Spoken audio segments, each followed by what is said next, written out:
नमस्कार मंडळी, प्रेमाने बोला, धन निरंकारजी. बघा, दासीला एक कमेंट आली होती की सेवा म्हणजे काय, म्हणजे सेवेचा अर्थ सांगा. आणि दासीला याच्यावरून शहनशाह अवतार सिंहजी महाराजांनी अवतारवाणीत लिहिलेलं शेवटचं पद आठवते की सद्गुरूला तो सेवक प्रिय, पालन पास प्रणाचे करी. सद्गुरूला तो सेवक प्रिय, सेवा विनम्रतेने करी. सद्गुरूला तो सेवक प्रिय, भक्तांचा सत्कार करी. सद्गुरूला तो सेवक प्रिय, गुरुसंगतीवर प्रेम करी. सद्गुरूला तो सेवक प्रिय, संत जनाचे गुण गाई. अवतार म्हणे गुरु अंतर्यामी, पाहून त्या हर्षित होई. बघा, यातून आपल्या लक्षात येतं की सेवा म्हणजे नेमकं जे आपल्याला पटतंय ते नाही. सेवा म्हणजे जी सद्गुरूला आवडते, जी सद्गुरूच्या अनुमतीने असते, जी मर्यादेत राहून असते. एके ठिकाणी गीतकार म्हणतो ना, सोडविले तरी मी बंधनात आहे, परी गुरु माऊली ग तुझी साथ आहे. म्हणजे आम्हाला या बंधनातून सोडवलंय तू, पण तरीही आम्ही बंधनात आहोत. म्हणजे आम्हाला कुठेतरी आम्ही ज्ञानी झालो याचा आम्हाला अहंकार नाही, तर आम्ही ज्ञानी झालो तरी सुद्धा आम्हाला एक अजून वेगळी मर्यादा सद्गुरूनं घालून दिलेली आहे. मग ती जोपासत आम्हाला सेवा करायची. मग ही सेवा नेमकं असेल कशी? आता या पदामध्ये शहनशाहजी म्हणतायत की सद्गुरूला तो सेवक प्रिय, सेवा विनम्रतेने करी. मग आता ही विनम्रतेची सेवा कशी असेल? आपण बऱ्याच ठिकाणी बघत असतो, म्हणजे जर सामाजिक क्षेत्रामध्ये, राजकारणी क्षेत्रामध्ये जर आपण बघायला गेलं तर तिथं थोडं काहीतरी केलेलं असलं तर त्याचा मोठा भाव करून दाखवायचा असतो. मग आपल्याकडं तशी सेवा मानली जात नाही का? तर म्हणतात ना की या हाताने केलेली सेवा या हाताला सुद्धा कळली नाही पाहिजे. म्हणजे बघा, जसं की माताजींनी सुद्धा एके ठिकाणी खूप सुंदर उदाहरण दिलं होतं की सत्संगमध्ये एक जणानं फॅन दिला, म्हणजे फॅनची सेवा केली आणि ती फॅनवर नाव टाकलेलं होतं आणि ती फॅन चालूच करू देत नव्हता. तो महात्मा तो फॅन चालू करू देत नव्हता का? तर फॅन चालू झाला तर याचं नाव दिसणार नाही. मग जर सेवा जर माझं नाव दाखवण्यासाठीच फक्त केलेली आहे तर त्या फॅनचा काय उपयोग होणार आहे का? म्हणजे यातून सद्गुरूला काय सांगायचंय लक्षात घ्या की मी सेवा केलीये, पण कशा पद्धतीने केलीये? नुसता दिखावटीचा भाव मनामध्ये ठेवून केलेली आहे. बघा, म्हणून बाबाजी सुद्धा एके ठिकाणी हरदेवानीमध्ये सांगण्याचा प्रयत्न करतायत की मी पणाचा त्याग करून या सेवेच्या मैदानी, धारण करा प्रेम नम्रता, राहू नका हो अभिमानी. दुधात पडता खडा मिठाचा, क्षणात ते नासून जाई. अहंकार हा मनात येता, सेवा ही निष्फळ होई. गुरुसेवेला वाहून घ्यावे दिखावटीचा भाव नको. सेवा करावी तन्मयतेने, अनुशासन तू मोडू नको. सेवा फलदायी न होई, करता भाव मनी येता. अर्थ न उरे त्या सेवेला, नित्य बोलून दाखवता. सेवा जी निष्काम निरीच्छित तीच खरी अमृता समान. म्हणे हरदेव तयामध्ये लपले आहे गुरुचे वरदान. बघा सत्संगतजी, बाबाजी सुद्धा काय सांगतायत सेवेचं महत्व पटवून देताना की हा मीपणा सेवेमध्ये नकोय.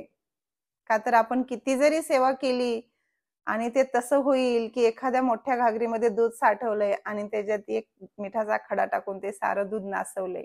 म्हणजे भरपूर अशी सेवा केली आणि जर म्हणून दाखवलं ना मी केलंय, तर त्याचा सुद्धा काही फायदा होणार नाही, असं बाबाजी सांगतायत.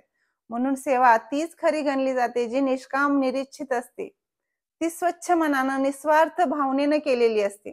एखाद्या वेळेस तुमच्या जवळ सेवेसाठी काही नसूही द्या, पण तुमच्यामध्ये जर तो भाव असेल ना की ही सेवा मला करायची होती पण माझ्याकडून घडत नाही, तरी सुद्धा ती सेवा सद्गुरूला परवान होते. म्हणून जसं की माताजी सांगतायत की फक्त ते नाव दिसत नाही माझं म्हणून फॅन चालू करायचा नाही, अशी सेवा सद्गुरूला नाही आवडत.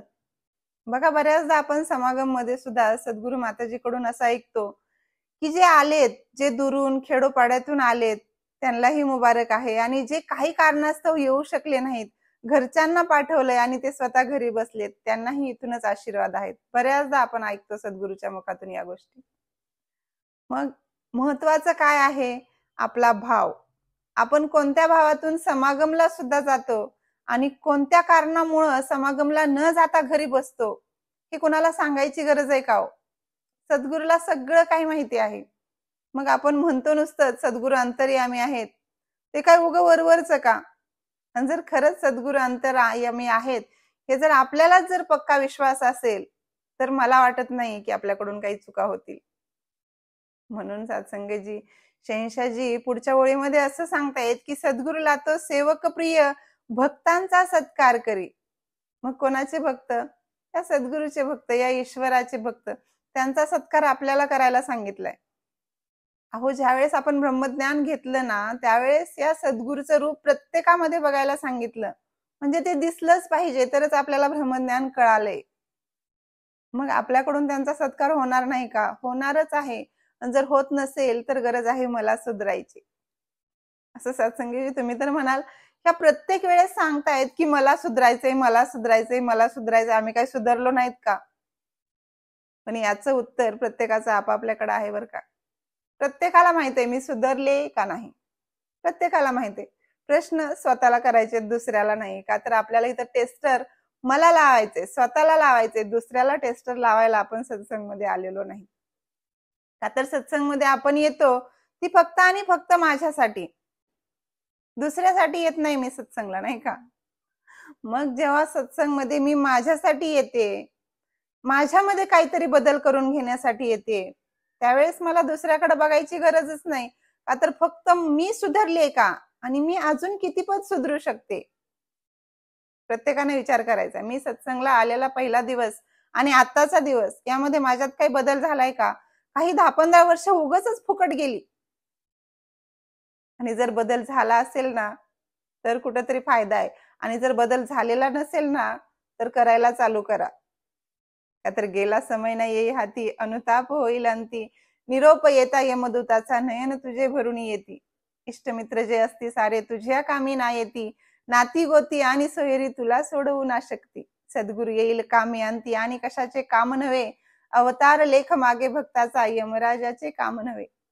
का तर कोण काळ येईल कैसा नाही देहाचा भरोसा.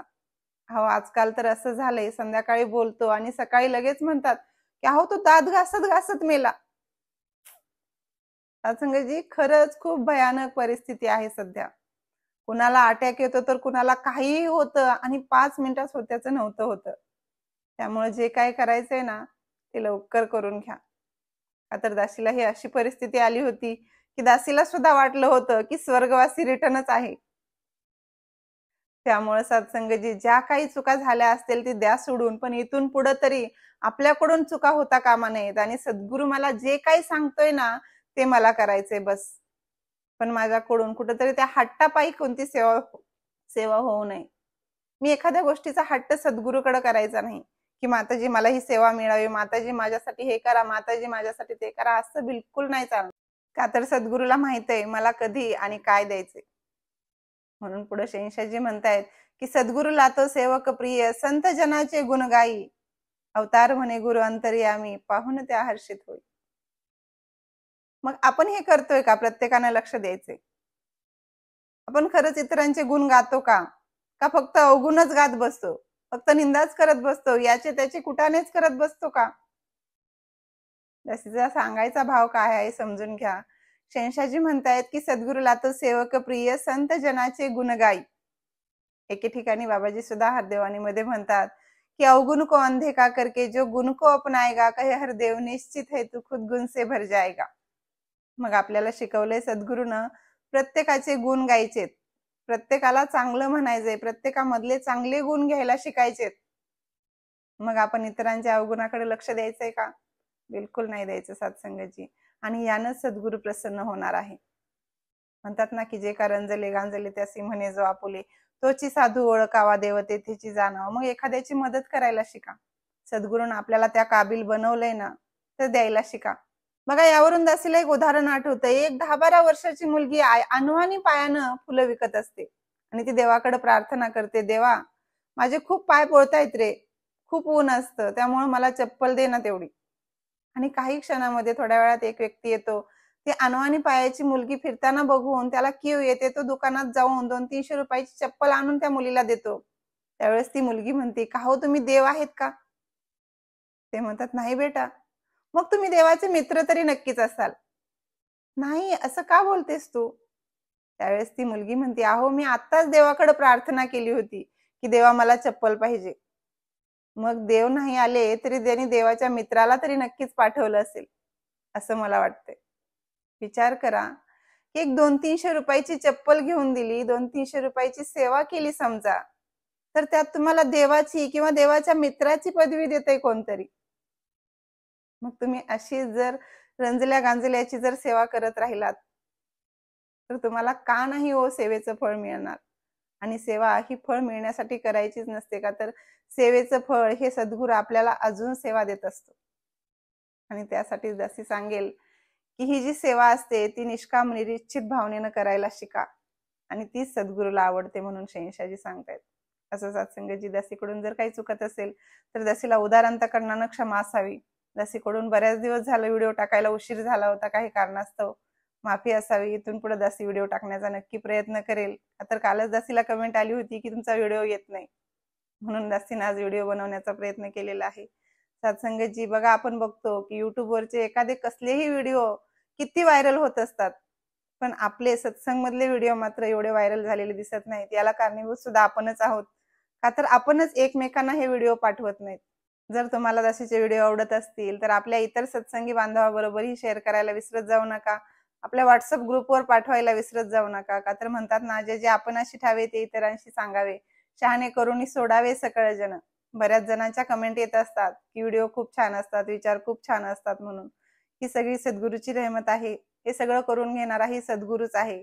त्यामुळे दासीला त्या गाढवासारखा अभिमान येऊ नये की कुठेतरी मी काहीतरी करतोय, का तर गाढवाच्या पाठीवर मूर्ती असते, सगळेजण त्या मूर्तीला वंदन करत असतात, पण गाढवाला मात्र वाटत असतं की सगळेजण मलाच वंदन करतात.